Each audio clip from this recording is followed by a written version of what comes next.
Mi ex inventó mensajes falsos de infidelidad. Mi familia me desconoció sin escucharme. Pero 3 años después, cuando ella confesó la verdad y volvieron suplicando, les mostré que ya no los necesitaba y ahora suplican perdón que jamás tendrán. Tengo 29 años, vivo en Austin, trabajo en consultoría de software y hace como 3 años que no hablo con mi familia. Bueno, técnicamente hablé con mi hermana Audrey hace unos meses, pero esa conversación básicamente confirmó todo lo que ya sabía sobre mis padres.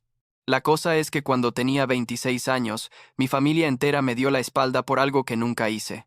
Y cuando digo que me dieron la espalda, no estoy exagerando.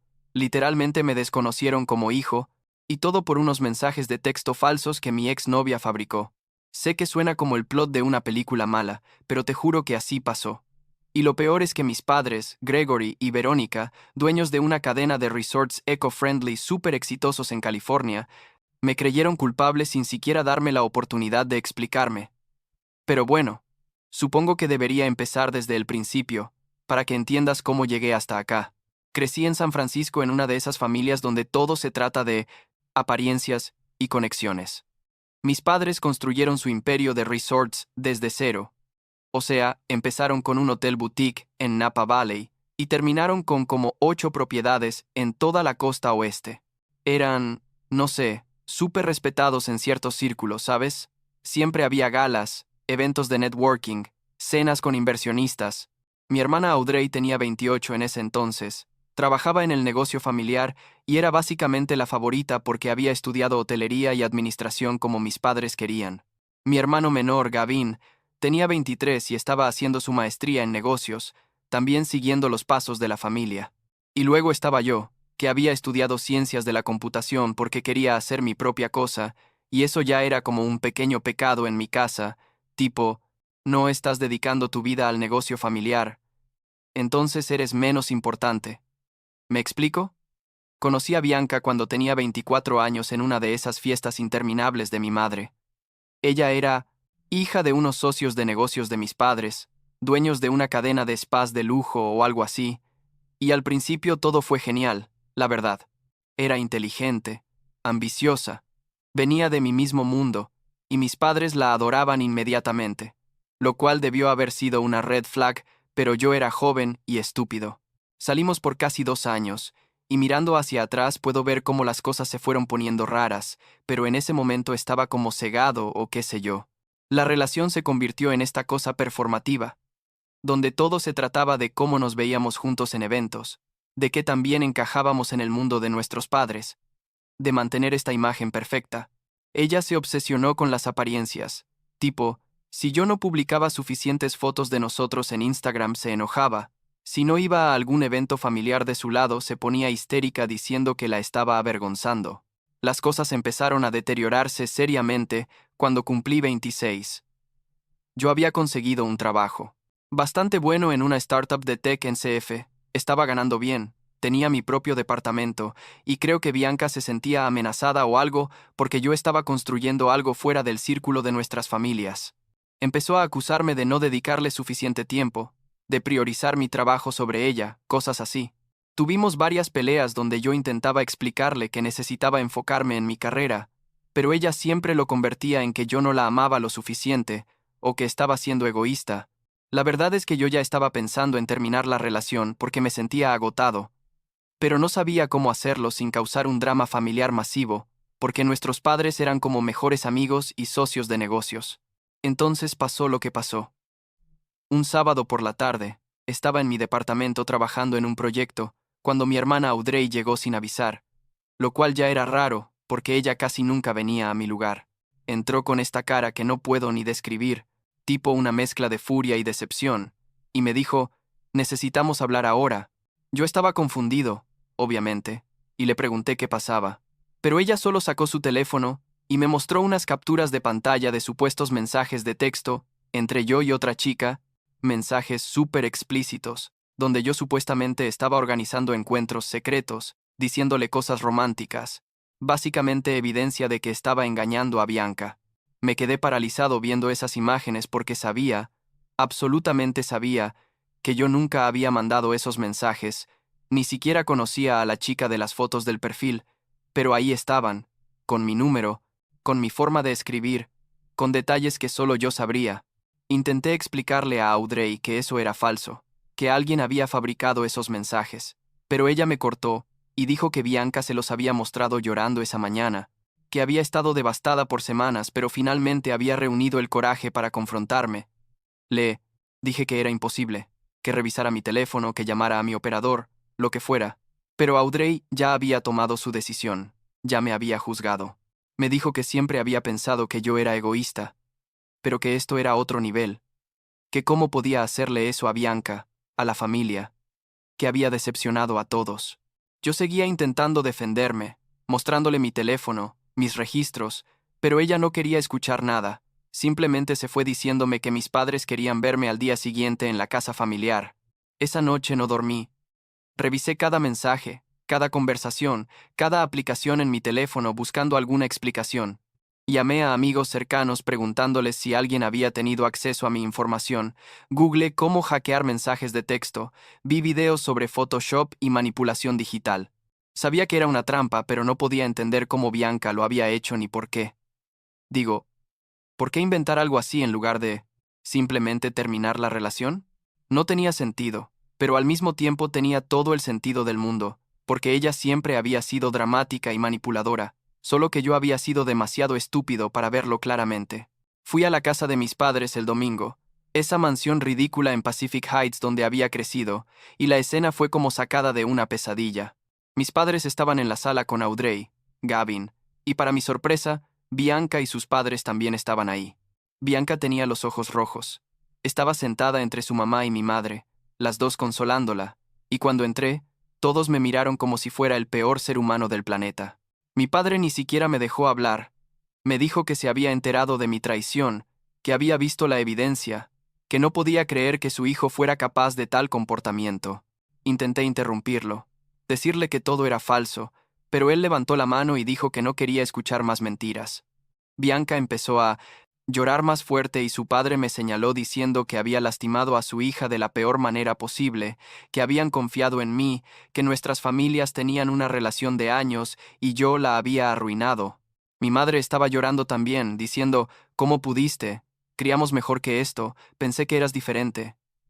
Gavin solo me miraba con disgusto y Audrey ni siquiera me veía a los ojos. Yo seguía intentando explicar, les rogué que escucharan, que analizaran los mensajes, que algo estaba mal con toda esta historia.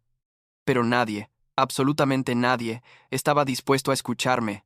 Les dije que llevaran los mensajes a un experto, que verificaran los metadatos, que había formas de probar que eran falsos, pero mi padre dijo que ya habían consultado con alguien, nunca supe con quién, y que todo parecía legítimo. Lo que vino después fue brutal. Mi padre me dijo que tenía que disculparme públicamente con Bianca y su familia, que tenía que buscar terapia, que debía alejarme de mi trabajo y reconsiderar mis prioridades. Yo me negué. Obvio, porque aceptar eso sería admitir algo que no hice. Y en ese momento, algo cambió en la expresión de mi padre. Se puso de pie, caminó hacia mí y me dijo con esta voz fría que nunca le había escuchado que si no aceptaba la responsabilidad entonces ya no era bienvenido en su familia. Pensé que estaba exagerando, que después se le pasaría, pero mi madre asintió y dijo que no podían tener a alguien sin honor en la familia, que el nombre que habían construido no podía ser manchado por mis acciones. Les pregunté, ¿en serio me están desconociendo? Y mi padre respondió que tomara mis cosas y me fuera, que ya no quería verme.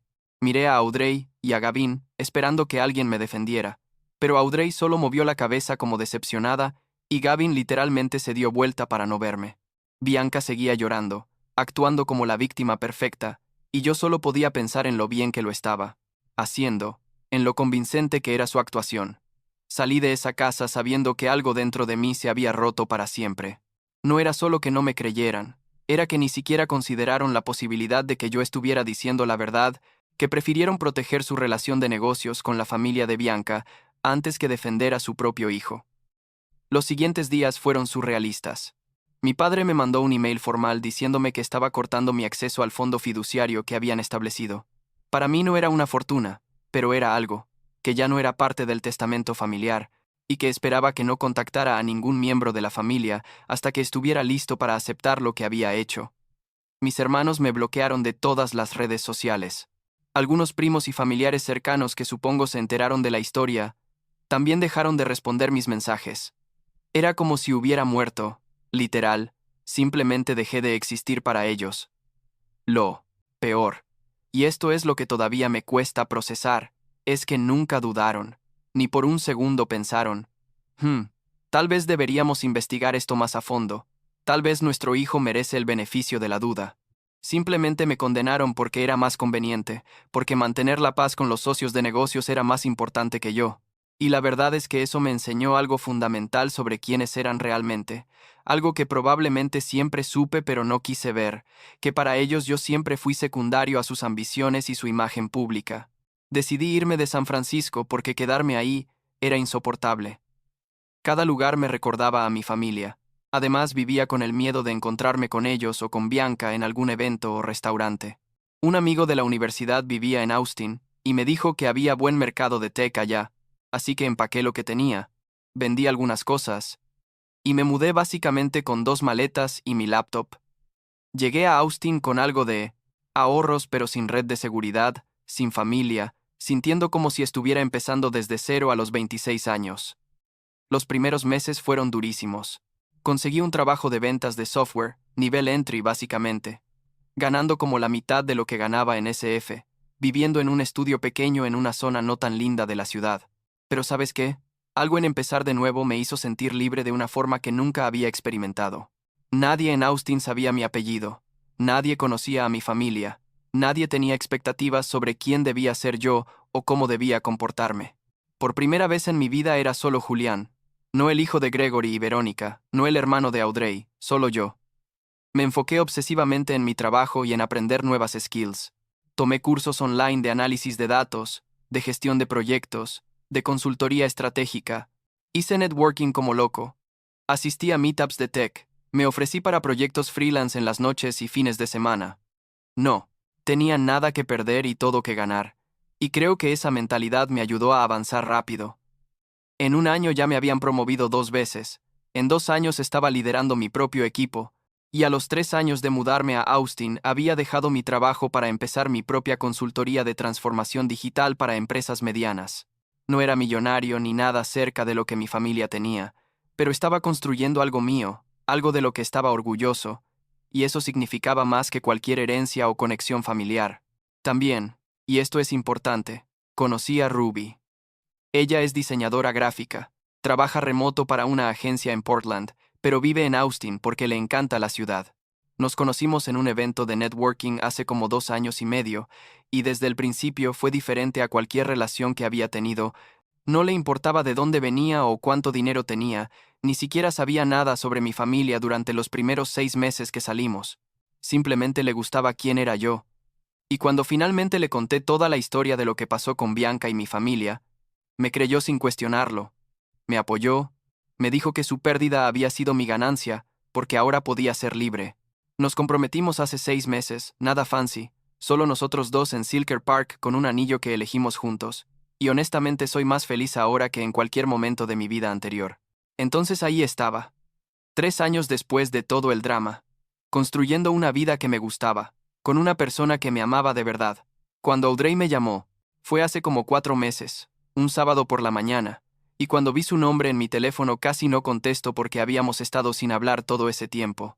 Pero algo me hizo responder, no sé, curiosidad tal vez, o una parte de mí que todavía quería saber qué pasaba con mi familia, aunque supiera que no debería importarme. Audrey sonaba nerviosa. Me preguntó cómo estaba, dónde vivía, qué estaba haciendo, como si pudiéramos simplemente tener una conversación casual después de 3 años de silencio total. Le pregunté directamente por qué estaba llamando, y ella se quedó callada un momento antes de decir, necesito contarte algo sobre Bianca. Resulta que, y esto es lo que me volvió loco cuando lo escuché, una amiga de Bianca llamada Valerie había confesado hace un par de meses que los mensajes eran falsos. Valerie aparentemente estaba borracha en una fiesta, y empezó a sentirse culpable por haber ayudado a Bianca a crear toda la evidencia. Le contó a alguien que Bianca había usado Photoshop y un teléfono burner para fabricar los mensajes, que había investigado cómo manipular metadatos para que todo pareciera legítimo, que básicamente había orquestado todo, porque estaba celosa de mi independencia y quería castigarme por no ser el novio perfecto y sumiso que ella quería. La historia llegó eventualmente a Audrey, a través de círculos sociales, mutuos, y cuando Audrey confrontó a Bianca, ella lo negó todo al principio, pero eventualmente admitió que sí, que había inventado todo, pero que lo hizo porque yo la estaba dejando emocionalmente y ella estaba desesperada. Escuché todo esto y no podía creer lo que estaba oyendo. Le pregunté a Audrey, entonces, ¿ahora me crees? Después de 3 años ahora decides que tal vez tu hermano no era un mentiroso. Y ella empezó a disculparse diciendo que sentía mucho no haberme escuchado, que había estado mal, que quería arreglar las cosas. Le pregunté qué dijeron nuestros padres cuando se enteraron, y hubo un silencio largo, antes de que dijera que ellos sabían, que Valerie también les había contado a ellos, pero que no habían hecho nada al respecto.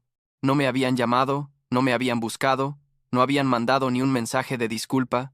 Según Audrey, mi padre dijo algo como, lo que pasó, pasó. No podemos cambiar el pasado. Y mi madre estaba demasiado avergonzada para admitir que habían cometido un error tan grande. Les juro que en ese momento sentí una mezcla de vindicación y furia que casi me hace vomitar. Por un lado tenía razón, siempre tuve razón, sabía que era inocente, y ahora todos lo sabían. Pero por otro lado, ¿de qué servía? Ya habían pasado 3 años, ya había reconstruido mi vida sin ellos, y ahora venían como si pudieran simplemente decir, lo siento, y todo volviera a ser normal. Le dije a Audrey que apreciaba que me contara la verdad, pero que era demasiado tarde, que no estaba interesado en reconectarme con una familia que me había abandonado tan fácilmente. Ella se puso a llorar diciendo que éramos familia, que tenía que perdonar, que Gavin se iba a casar en 6 meses y que sería horrible si yo no estaba ahí. Le dije que felicitaciones a Gavin, pero que no iba a ir. Y colgué. Pensé que eso sería el final, pero obvio que no. Como un mes después, recibí un email de mi madre, súper formal, diciendo que entendía, que estaba herido, pero que la familia era importante y que deberíamos encontrar una forma de seguir adelante. No mencionó disculparse. No reconoció que habían arruinado mi vida por 3 años. Solo quería que volviera como si nada hubiera pasado. Después mi padre me mandó un mensaje de texto, el primero en años, diciendo que Gavin realmente quería que yo fuera al padrino en su boda y que deberíamos hablar. Les ignoré a ambos porque honestamente no tenía nada que decirles. Entonces Audrey empezó a mandarme mensajes constantemente, fotos familiares viejas, recordándome buenos momentos de nuestra infancia, diciendo que me extrañaba, que todos me extrañaban. Gavin también me escribió finalmente, un mensaje largo sobre cómo sentía mucho lo que pasó, que había sido joven y estúpido. Tenía 23. No era un niño, pero bueno, que quería que estuviéramos bien para su boda. La boda era en San Francisco, en uno de los resorts de mis padres, obviamente, iba a ser este evento masivo con 300 invitados. Y según Gavin, mi ausencia sería notable y vergonzosa para la familia. Y ahí está el problema, ¿no? Nunca se trató de mí, de mi dolor, de la injusticia que viví. Se trató de cómo mi ausencia los haría ver, de las preguntas incómodas que tendrían que responder, del hecho de que no tener al hermano mayor en la boda reflejaría mal en ellos. Todo seguía siendo sobre apariencias y imagen, exactamente lo mismo que me había llevado a esta situación en primer lugar. Audrey incluso me dijo en un mensaje que varios familiares y amigos habían preguntado por mí, que mis padres habían tenido que inventar excusas sobre por qué no estaba en eventos familiares, y que sería más fácil para todos si yo simplemente volvía y actuábamos como una familia normal. Le respondí a Audrey con un mensaje bien directo. Le dije que no iba a ir a la boda, que no iba a volver a San Francisco, que no iba a pretender que los últimos 3 años no pasaron solo, para hacer que ellos se sintieran mejor. Le expliqué que había construido una vida nueva, que estaba comprometido con una mujer increíble que realmente me amaba, que tenía un negocio exitoso y amigos que me apoyaban, y que no necesitaba una familia que solo me quería cuando era conveniente para ellos. Le dije que si realmente sentían remordimiento, si realmente querían disculparse, podían hacerlo sin condiciones, sin esperar nada a cambio, pero que aún así no les garantizaba nada porque el daño estaba hecho. Audrey se enojó. Me escribió que estaba siendo egoísta, que estaba castigando a Gavin por algo que no fue su culpa, que la familia debía perdonar y olvidar. Le respondí que olvidar no era posible cuando nunca hubo un verdadero reconocimiento de lo que hicieron, cuando mis padres nunca admitieron que estuvieron mal, cuando básicamente querían barrer todo debajo de la alfombra como si yo fuera el que estaba exagerando. La bloqueé después de eso. Y bloqueé a Gavin, también cuando siguió insistiendo. Mi padre me llamó directamente hace como un mes. Y esta vez sí contesté, porque quería escuchar qué tenía que decir después de todo este tiempo. Fue una conversación de 10 minutos, donde él intentó explicar que habían actuado con la información que tenían, que no podían haber sabido que Bianca estaba mintiendo, que habían sido víctimas de su manipulación tanto como yo. Le dije que eso era bullshit, que la diferencia era que yo era su hijo, y ellos decidieron creerle a una novia en lugar de darme el beneficio de la duda, que nunca investigaron realmente, que simplemente tomaron el camino más fácil para proteger sus intereses de negocios. Se quedó callado, y luego dijo que entendía que estaba enojado, pero que esperaba que algún día pudiera perdonar. Le pregunté si me estaba pidiendo disculpas oficialmente, y él dijo que lamentaba cómo se habían dado las cosas, lo cual no es una disculpa real, es solo una forma de evitar responsabilidad. Le dije que gracias por llamar, pero que no iba a cambiar de opinión sobre la boda, ni sobre reconectarme con ellos. Me preguntó sobre mi vida, qué estaba haciendo, y le di respuestas básicas porque no le debía detalles sobre mi felicidad cuando él no había estado ahí en ningún momento de mi reconstrucción. La llamada terminó incómoda, con él diciendo que la puerta siempre estaba abierta si cambiaba de opinión, y yo diciéndole que tomaría eso en cuenta sabiendo que nunca pasaría. La boda de Gavin fue hace 2 semanas. No fui, obvio. Ruby y yo pasamos ese fin de semana en Fredericksburg, en un bed and breakfast pequeño, desconectados de todo. Audrey me mandó fotos después, supongo que intentando hacerme sentir culpable o mostrándome lo que me perdí, pero lo único que sentí fue paz. Vi las fotos de mi familia posando perfectamente, todos sonriendo para las cámaras, manteniendo esas apariencias que tanto les importan, y me di cuenta de que yo ya no pertenecía a ese mundo y no quería pertenecer. Lo que más me sorprende es que nunca hubo un momento de verdadera reflexión de su parte.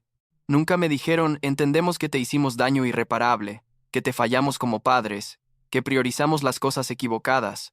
Solo querían que volviera al redil, que fingiera que todo estaba bien, que participara en su teatro familiar. Y yo simplemente no puedo hacer eso, no después de saber que me abandonarían de nuevo en un segundo si fuera conveniente para ellos. Ruby me preguntó la semana pasada si me arrepiento de no ir a la boda, si alguna parte de mí extraña a mi familia. Le dije la verdad, que a veces extraño la idea de tener una familia, pero no extraño a estas personas específicas, no extraño la dinámica tóxica, no extraño sentirme como un accesorio en lugar de un hijo. Ella me dijo que estaba orgullosa de mí por mantener mis límites, por no dejar que me manipularan para volver, y eso significó más que cualquier disculpa que mi familia podría haberme dado. Entonces aquí estoy. A los 29, con una vida que construí desde cero, con una pareja que me ama sin condiciones, con un negocio que prospera, y con una paz mental que nunca tuve cuando estaba tratando de complacer a mi familia. ¿Es perfecto? No. ¿Duele todavía pensar en que mi propia familia me abandonó tan fácilmente? Por supuesto. Pero aprendí algo importante en estos años, que tu valor como persona no depende de que tu familia te reconozca, que puedes crear tu propia familia con personas que realmente se preocupan por ti, y que a veces la mejor decisión es alejarte de personas que te hacen daño, incluso si comparten tu apellido. No sé si algún día habrá reconciliación. Honestamente no la estoy buscando. Pero lo que sí sé es que no voy a sacrificar mi paz mental y mi dignidad solo para hacer que ellos se sientan cómodos con sus decisiones.